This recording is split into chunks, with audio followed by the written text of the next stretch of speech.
ഏറ്റവും പ്രിയമുള്ളവരെ, ദൈവനാമത്തിലുള്ള സ്നേഹവന്ദനം അറിയിക്കുന്നു. മാർത്തോമ യുവനസയ്ക്കും യുവജന വാരമായി ഒക്ടോബർ മാസം 11 മുതൽ 18 വരെ സമുചിതമായി ആഘോഷിക്കുകയാണ്. ഈ വർഷത്തെ പ്രത്യേകമായ ചിന്താവിഷയം യൗവനം വചനാധിഷ്ഠിതമായ ജീവിതം എന്നുള്ളതാണ്. Youth life focused on the word of God. Queen City Marthoma യുവജനസഖ്യമായിട്ട് യുവജനവാരം വളരെ സമുചിതമായി ആഘോഷിക്കുവാനായിട്ട് തീരുമാനിച്ചിരിക്കുകയാണ്. കഴിഞ്ഞ വർഷങ്ങളിൽ നിന്ന് വ്യത്യസ്തമായിട്ട് ഈ വർഷം 7 ദിവസങ്ങൾ 7 വ്യത്യസ്തമായ വീഡിയോ ഞങ്ങളുടെ ഫേസ്ബുക്ക് പ്ലാറ്റ്ഫോമിലൂടെ നിങ്ങൾക്ക് വേണ്ടി അവതരിപ്പിക്കുകയാണ്. പ്രത്യേകിച്ചും റീബിൽഡ് ദ ഫെയ്ത്ത് എന്ന ഒരു പ്രത്യേക വിഷയത്തിലാണ് ഈ വർഷത്തെ ഞങ്ങളുടെ യുവജനവാരം ഞങ്ങൾ ഫോക്കസ് ചെയ്യുന്നത്. റീബിൽഡ് എന്ന ആശയം, അതിലെ ഓരോ അക്ഷരങ്ങളും പ്രത്യേകമായി relationship, encouragement, boldness, understanding, integrity, loyalty, devotion എന്നീ വാക്കുകളെ കാണിക്കും. ഞങ്ങളുടെ കൊച്ചു കൂട്ടുകാരുടെയും യൗവനക്കാരായ ആളുകളുടെയും ഒക്കെ വ്യത്യസ്തങ്ങളായ കഴിവുകളെ പ്രദർശിപ്പിക്കാനുള്ള ഒരു പ്ലാറ്റ്ഫോമായിട്ട് ഞങ്ങൾ പ്രത്യേകമായിട്ട് ഈ ഒരു യുവജനവാരത്തെ ഞങ്ങൾ വേർതിരിച്ചിരിക്കുകയാണ്. അതിലുപരി കേന്ദ്ര യുവനസംഘത്തിന്റെ ഓഫീസ് ബെറേഴ്സിന്റെ ചെറിയ സന്ദേശങ്ങളും അടങ്ങിയ വീഡിയോയും ഇതിനോടൊപ്പം ഞങ്ങൾ പ്രസിദ്ധീകരിക്കുന്നു. പ്രിയമുള്ളവരെ, ഈ ഒരു കോവിഡിന്റെ വലിയൊരു പാൻഡമിക് ടൈമിൽ റീബിൽഡ് ദ ഫെയ്ത്ത് എന്ന് പറയുന്ന ആശയം വളരെ പ്രസക്തമാണ്. നമ്മുടെ ഫെയ്ത്ത്, നമ്മുടെ വിശ്വാസം എന്നത് പ്രോത്സാഹിപ്പിക്കുവാനായിട്ട് ഈ നാളുകൾ നമുക്കിടയായിരിക്കണം. പ്രത്യേകിച്ചും നമ്മൾ ഓർക്കേണ്ട കാര്യം, നമ്മുടെ വിശ്വാസം അതാണ് നമ്മളെ മുന്നോട്ട് നയിക്കുന്നത്.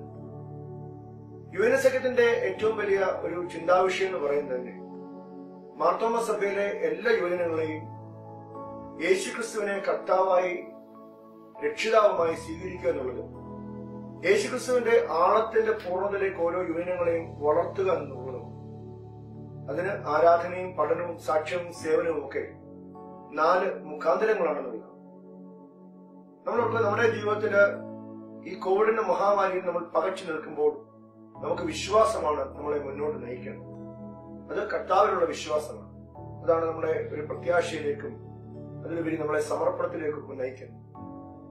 ഒരിക്കലെ ഒരു ചിത്രത്തിൽ ഞാൻ ഇപ്രകാരം ഒരു ആശയം വായിക്കുകയുണ്ടായി. കാറ്റും കോളും നിറഞ്ഞ വളരെ പ്രക്ഷുബ്ധ മുഖരിതമായ ഒരു അന്തരീക്ഷത്തിന് ഒടിയാറായ ചില്ലയിൽ ഇരുന്നു കൊണ്ട് വളരെ മനോഹരമായി പാടുന്ന ഒരു ചെറുകിളിയുടെ ദൃശ്യം. അതിന്റെ അടിക്കുറിപ്പ് പ്രകാരമാണ്.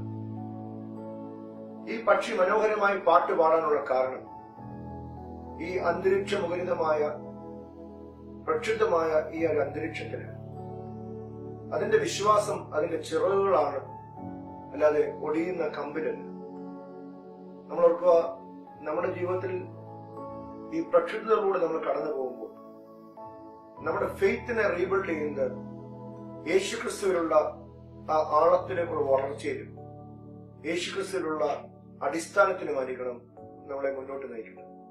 തീർച്ചയായിട്ടും ക്വീൻ സിറ്റി മാർത്തോമ യുവനസയ്ക്കും ഈ 7 ദിവസങ്ങളിൽ പ്രസിദ്ധീകരിക്കുന്ന വ്യത്യസ്തങ്ങളായ വീഡിയോകൾ നിങ്ങളുടെ ജീവിതത്തിലെ ഫെയ്ത്തിനെ റീബിൽഡ് ചെയ്യുന്നു, കർത്താവുമായിട്ടുള്ള ബന്ധത്തിലേക്ക് നിങ്ങളെ കൂടുതൽ ഊട്ടിയുറപ്പിക്കുന്നതുമായ ഏറ്റവും നല്ല ദിനങ്ങളായി തീരട്ടെന്ന് ആശംസിക്കുന്നു.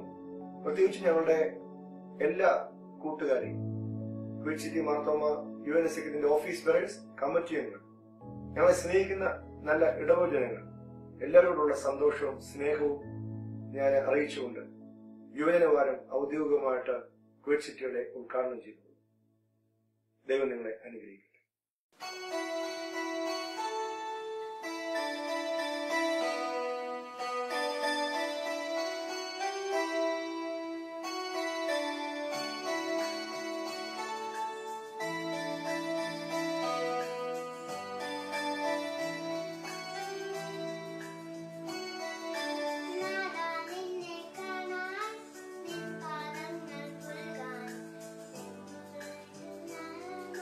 Yeah.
കൃപമതി